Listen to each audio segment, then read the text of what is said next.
Расположение было определено хозяевами. Сооружается подиум, к стенам крепятся направляющие. К ним полукругом гипсокартон.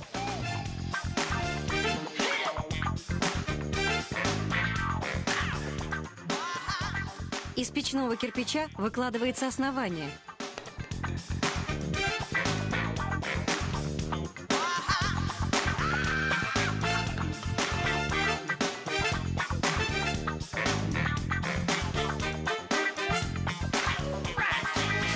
Сверху цементно-песчаная смесь.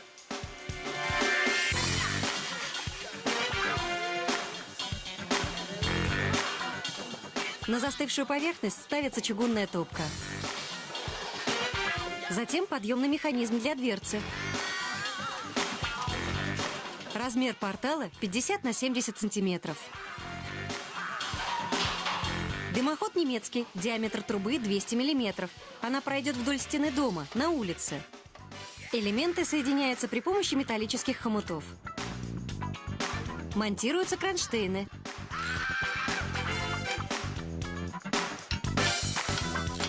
Они будут держать трубу.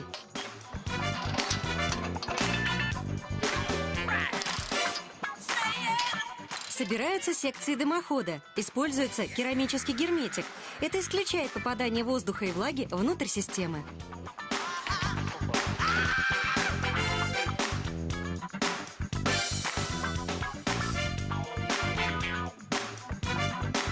Дымоход.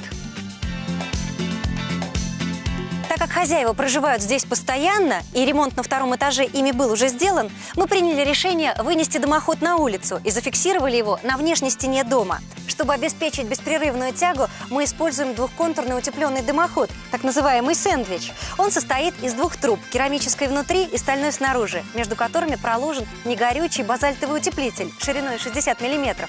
Такая система безопасна, она не нагревается.